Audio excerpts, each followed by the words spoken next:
दोस्तों, यदि आपने साल 2024 में बिहार बोर्ड से मैट्रिक या इंटर पास किया है और यदि आपने प्रोत्साहन राशि के लिए ऑनलाइन अप्लाई किया था और आपका फॉर्म किसी कारण से रिजेक्ट हो चुके हैं, चाहे आपका डीओबी मिसमैच हो सकता है या आपका कैटेगरी मिसमैच हो सकता है या आपका अन्य कोई भी जानकारी मिसमैच हो चुका है, तो उससे आप कैसे सुधार कर सकते हैं उसका स्टेप बाय स्टेप प्रोसेस मैं आपको इस वीडियो में बताने वाला हूं। क्योंकि उस डिटेल को अगर आप सुधार नहीं कराएंगे तो आपको यूजर आईडी पासवर्ड भी नहीं मिलेगा और यूजर आईडी पासवर्ड नहीं मिलेगा तो आगे फॉर्म को आप सबमिट नहीं कर पाएंगे और फॉर्म को अगर सबमिट नहीं करेंगे तो फिर आपको राशि भी नहीं मिलनी है। तो महत्वपूर्ण वीडियो है, ये तमाम जानकारी आप कैसा अपडेट कर सकते हैं मैं आपको कई सारे अलग अलग तरीका बताऊंगा।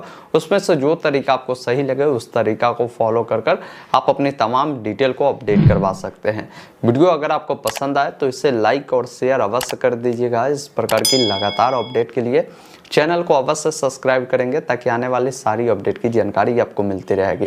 फिलहाल अपने स्क्रीन पर चलते हैं, बताते हैं मैट्रिक इंटर पास स्कॉलरशिप के लिए अगर किसी का फॉर्म रिजेक्ट हो चुके हैं तो उससे कैसे सुधार करना है। मैट्रिक या इंटर पास स्कॉलरशिप का अगर आपने फॉर्म भरा है, कहीं भी कोई गलती है उससे आप सुधार करना चाहते हैं तो उससे सुधार करने के लिए आपको अपने मोबाइल या लैपटॉप में जो भी ब्राउजर है उसे ओपन करना है, गूगल में टाइप करना है ऑनलाइन अपडेट STM। आपके सामने ऑनलाइन अपडेट STM.in का यह ऑफिशियल वेबसाइट आएगा, इससे आपको ओपन करना है और यहीं पर आपको 12th के लिए लिंक मिलता है और यहाँ पर 10th का लिंक मिलता है। दोनों का अलग अलग लिंक है, आप जिस पर भी आना चाहे उस पर आकर पूरी जानकारी को पहले चेक करना है। मैं सभी स्टेप को बिल्कुल आसान शब्दों में बताऊंगा, उससे आप जरूर फॉलो कर लीजिएगा, आपका 100% सुधार हो जाएगा। यहाँ पर आएंगे, नीचे जब आप आते हैं तो एक ऑप्शन पहले मिलता है एप्लीकेशन स्टेटस का, आप इस पर क्लिक करेंगे। 12th वाला का भी सेम प्रोसेस है, पहले आपको अपना एप्लीकेशन स्टेटस चेक करना है। अब यहाँ पर आपको अपना रजिस्ट्रेशन नंबर डालना है और एक ऑप्शन मिलता है सर्च का, जिस पर क्लिक करना है। अब यहाँ पर हमारे सामने जो है एक डाटा जो आया है, एक स्टूडेंट ने भेजा था, उनके द्वारा ये भेजा गया है और उनका देखिए यहाँ पर अकाउंट वेरिफिकेशन में रिजेक्ट किए गए हैं। अब जरूरी नहीं है कि सबका अकाउंट रिजेक्ट होगा, आपका ये बेनिफिशियरी स्टेटस में भी कई सारे कारण से रिजेक्ट हो सकते हैं। जैसे बहुत सारे को कैटेगरी के कारण रिजेक्ट किए जा रहे हैं, बहुत सारे का डेट ऑफ बर्थ के कारण रिजेक्ट किए जा रहे हैं, तो अलग अलग कारण हो सकते हैं। कोई भी कारण है आप उससे सुधार करवा सकते हैं। मैं आपको प्रोसेस समझा देता हूं। जैसे पहले इस स्टूडेंट का मैं बता देता हूं, जिन बच्चों को अगर अकाउंट वेरिफिकेशन के कारण PFMS अगर रिजेक्ट करता है तो उनको यहाँ पर देखिए रीजन बता रहा है कि UIDI never enable for DBT, मतलब कि आपका जो आधार सीडिंग की प्रक्रिया है वो इनेबल नहीं पाया गया है। और हमने बार बार आपको बताया था कि अगर आपको आधार सीडिंग अभी तक नहीं हुआ है तो आधार सीडिंग करवाइए, अन्यथा पैसा नहीं मिलेगा। इन्होंने सोल्यूशन भी यहाँ पर लिख दिया है कि किसी भी योजना हेतु आपका जो आधार है बैंक से सीडेड नहीं है, तो वैसे स्थिति में अगर आपका आधार सीडेड नहीं पाया जाता तो आपका भुगतान नहीं होगा। तो इनका सलूशन समझ लीजिए कि क्या है। सबसे पहला काम करना है कि आपका जो भी बैंक में खाता है आप वहां जाए, बोले कि हमें आधार सीडिंग करवानी है। अगर बैंक नहीं सुनता है, बैंक का चक्कर काट कर आप थक चुके हैं लेकिन बैंक आपका आधार सीडिंग नहीं करता है, तो आप सबसे बेटर उपाय मैं बता देता हूं कि आप पोस्ट ऑफिस में जाए, एक खाता खुलवा ले। वो 0 बैलेंस खाता होता है, वो खाता खुलवाइएगा और वहां बोलिएगा कि सर हमारा जो है आधार सीडिंग जो है कर दीजिएगा। बस उतना कहेंगे, आपका जो अकाउंट है आधार सीडिंग हो जाएगा, अकाउंट भी आपका ओपन हो जाएगा। अब यहाँ पर सुधार कैसे होगा तो इसको लेकर इन्होंने आवश्यक सूचना में भी जानकारी दिया है। सेकंड लाइन को अगर आप पढ़ेंगे तो बताया गया है कि बैंक खाता को आधार से सीड कराने के बाद न्यूनतम 15 दिनों का इंतजार करें। आपका जो स्टेटस है, जो भी ये रिजेक्ट आपको दिखा रहा है, वो अपडेट कर दी जाएगी। मतलब कि अभी क्या है कि आप एक अकाउंट या तो आधार सीडेड करवाइए या नया खाता खुलवाइए जो आधार सीडेड हो। फिर होने के बाद 15 दिन आप वेट करिए, स्टेटस पर डे चेक करते रहिए। आपका यहाँ पर जो ये प्रक्रिया रिजेक्ट है ये वेरीफाई हो जाएगा या इन प्रोसेस में आपका चला जाएगा, वेरिफिकेशन स्टेज में चला जाएगा। तो इसका समाधान ये है, जिनका खाता के कारण यानी आधार सीडेड के कारण रिजेक्ट हुए हैं तो इसका ये समाधान है। दूसरा समाधान समझते हैं कि बेनिफिशियरी स्टेटस में बहुत सारे कैंडिडेट का इनमें से कोई भी कारण से रिजेक्ट हुए हैं तो उससे कैसे सुधार कर सकते हैं। देखिए, अगर किसी का कैटेगरी के कारण अगर रिजेक्ट होता है तो उसका लिंक इसके ऑफिशियल वेबसाइट पर यहाँ पर आएंगे, ऑफिशियल वेबसाइट के लिंक पर क्लिक करेंगे तो ये वेबसाइट ओपन हो जाएगा। और यहीं पर देखिए जिन बच्चा का अगर कैटेगरी मिसमैच है उसे सुधार करने के लिए एक लिंक दे दिया गया है, click here for upload caste certificate only for category mismatch. मतलब जिन बच्चा का कैटेगरी मिसमैच है आप अपना कास्ट सर्टिफिकेट अपलोड कर सकते हैं। चलिए हम इस लिंक पर क्लिक करते हैं। यहाँ पर सिंपली क्या करना है, आपका जो रजिस्ट्रेशन नंबर है उससे फिल करना है, आपको अपना मोबाइल नंबर डालना है, वेरीफाई करना है, आपके नंबर पर OTP जाएगा, OTP को डाल दीजिएगा। उसके बाद सपोर्टिंग डॉक्यूमेंट के तौर पर आपको अपना जाति प्रमाण पत्र अपलोड करना है जो आपका कैटेगरी सही है वो वाला। और दूसरा जो है आपको यहाँ पर इंटर का मार्कशीट मांग सकता है या एडमिट कार्ड मांगेगा, उसे अपलोड कर आप सबमिट कर देंगे। आपका कैटेगरी मिसमैच जो यहाँ पर दिखा रहा होगा वो भी आपका सही हो जाएगा 1 से 2 हफ्ता के अंदर में।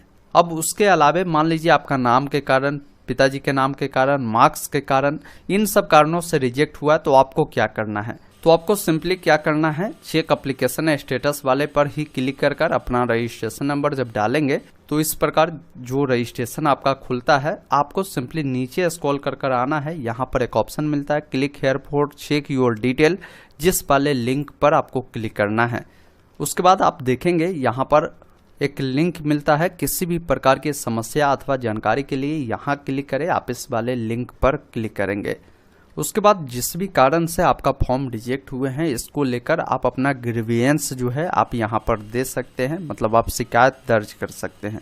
सबसे पहले यहाँ पर टाइप में आपका स्टूडेंट ही रहेगा। उसके बाद आपका जो भी नाम है आप अपना नाम लिखेंगे, आपका जो भी होम डिस्ट्रिक्ट होगा आप अपना डिस्ट्रिक्ट यहाँ पर बताएंगे। इसके अलावा जो फॉर्म भरते समय आपने मोबाइल नंबर दिया था वो मोबाइल नंबर डालेंगे, ईमेल आईडी दिया था तो दीजिए, अन्यथा इसे छोड़ सकते हैं। अब यहाँ पर बता सकते हैं कि आप किसके लिए कंप्लेन करना चाहते हैं, ग्रीवियंस डालना चाहते हैं। यहाँ पर 2 ऑप्शन दिए गए हैं। पहला है बैंक खाता संख्या बदलने के अनुरोध के लिए, जैसे मान लीजिए आपने जो आधार सीडिंग वाला प्रक्रिया के कारण अगर आपको रिजेक्ट कर दिया है तो आप इस ऑप्शन को डालेंगे, क्योंकि आपने आधार सीडिंग ऑलरेडी किसी अन्य बैंक में करवा लिया है तो इस ऑप्शन को आप क्लिक कर सकते हैं। और दूसरा है आधार संख्या बदलने के लिए अनुरोध। आधार संख्या मतलब क्या है कि बहुत सारे कैंडिडेट का क्या है कि DOB के कारण मिसमैच हो गया है आधार वेरिफिकेशन, तो उन स्टूडेंट को पहले क्या करना है कि आधार को पहले अपडेट करवा लेनी है, जो भी आपकी मार्कशीट है मार्कशीट के अकॉर्डिंग।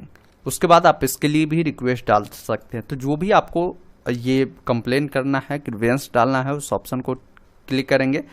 उसके बाद आप अपनी जो भी बातें हैं यहाँ पर आप सजेशन में 250 वर्ड में लिखेंगे। जैसे मान लीजिए किसी को यहाँ पर मार्क्स भरने में अगर गलती हुई थी, जिस कारण से आपने गलत जानकारी देकर फॉर्म को भर दिया था, आप उसको लेकर करना चाहते तो यहाँ पर अपनी तमाम बातों को लिखे जो आपका गलती हुई है और उससे आपने सही भी करवा लिया तो उन बातों को भी यहाँ पर ऐड कर दीजिएगा। बाकी आपका जो रजिस्ट्रेशन नंबर है आप रजिस्ट्रेशन नंबर डालेंगे। यूजर आईडी आपके पास होगा नहीं तो आप इससे छोड़ सकते हैं। बाकी इसके लिए सपोर्टिंग डॉक्यूमेंट आप दे सकते हैं। सपोर्टिंग डॉक्यूमेंट का मतलब है जैसे मान लीजिए आपने मार्क्स में गलती किया था तो मार्कशीट यहाँ पर आप दे सकते हैं। आधार में अगर DOB आपका मिसमैच हुआ है उससे आपने सुधार करवा लिया है तो आप अपना नया आधार कार्ड यहाँ पर दे सकते हैं। तो इस प्रकार डॉक्यूमेंट देंगे।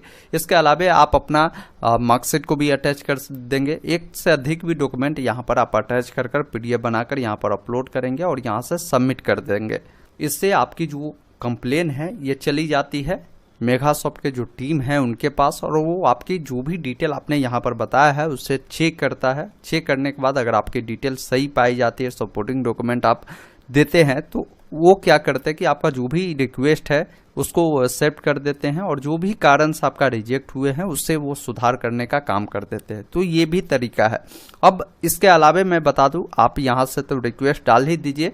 उसके बाद क्या करें, यहाँ पर देखिए आपको एक ईमेल आईडी दिया गया है। आप सिंपली क्या करें, इस ईमेल आईडी को नोट कर ले और इससे ईमेल करें। जैसे मान लीजिए किसी को कैटेगरी अगर मिसमैच है, किसी को आधार में DOB मिसमैच है, तो जो भी समस्या है आप ईमेल पर उन तमाम समस्या को पूरे डिटेल में बताएंगे कि सर मेरा जो है आधार पर डीओबी मिसमैच बता रहा है और हमने जो आधार है उसमें अपडेट भी करवा लिया है, मेरा अब जो डिटेल है वो बिल्कुल सही है। इसके लिए आपका जो मार्कशीट है उससे अटैच कर लीजिएगा, साथ ही साथ आपका जो आधार कार्ड है जिससे आपने सुधार करवाया उससे अटैच कर लीजिएगा और उससे भेज दीजिएगा। भेज देंगे तो ये 10 से 15 दिनों में आपकी जो डिटेल है उसको अपडेट कर देंगे।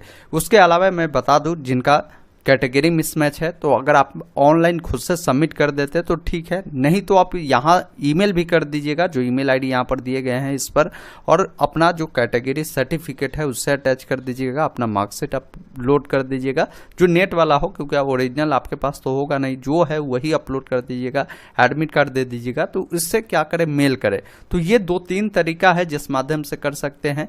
और यहाँ पर एक राजकुमार का नंबर जो दिया गया है, इनको आप व्हाट्सअप कर सकते हैं इस नंबर पर जो भी आपकी समस्या है। कॉल तो उठाएगा नहीं ये लोग, आप कॉल भी कर ट्राई करिएगा, लेकिन व्हाट्सअप करिएगा अपने समस्या को, ये भी आपको जो भी समाधान है वो बता देंगे। तो इसके अलावा कोई तीसरा उपाय नहीं है, जो तरीका मैंने बताया इसी तरीका से आप अपनी डिटेल को अपडेट करवा सकते हैं। अगर कोई डिटेल अगर आपका गलत पाया गया तो ये मैट्रिक इंटर दोनों का सेम